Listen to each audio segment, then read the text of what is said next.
For the past decade, we've watched as the world has entered the drone age. It's become commonplace to see a drone flying above a construction site, doing aerial photography, or just flying someplace for fun. But many people aren't used to drones, so when they see one, they ask, what is that? What's it doing? Why is it there? Now, DJI has developed a system that starts answering these kinds of questions.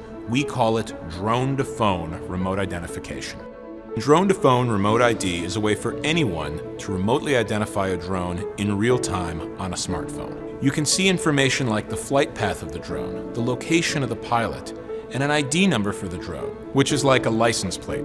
This helps address safety, security, and accountability for drones and the people who fly them by letting authorities and anyone curious have access to this information.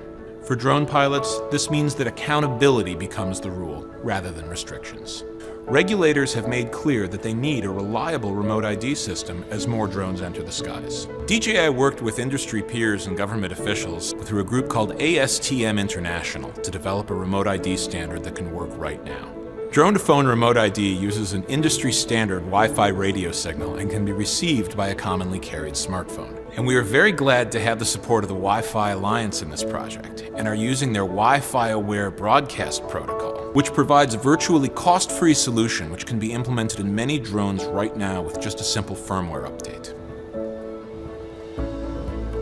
We're here in Montreal where we're demonstrating the ASTM International Standard for Remote Identification. At this United Nations event, we've shown regulators from around the world drone-to-phone remote ID works in an urban environment, but you can also take it out to the mountains where there's no cell phone connectivity, and it will work just as well in that environment.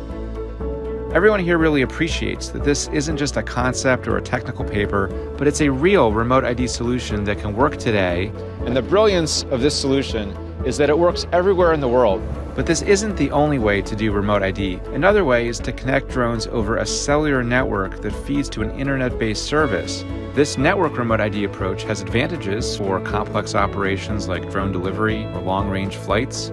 But since it requires extra steps for the user and likely paying monthly service fees, it may not be right for everyone. We think drone users should be able to choose to either use broadcast remote ID or network remote ID instead of being forced to use one or the other, or even worse, both. Remote ID is coming, and we need to make sure we get it right. To fully unlock the potential for drones in business, science, photography, education, or just for fun, we need a system that provides accountability for drones and their pilots without heavy-handed restrictions. That's what DJI's drone-to-phone broadcast remote ID solution does. It's another example of how an innovative approach allows us to do great new things with drones while ensuring safety, security, and accountability in the skies.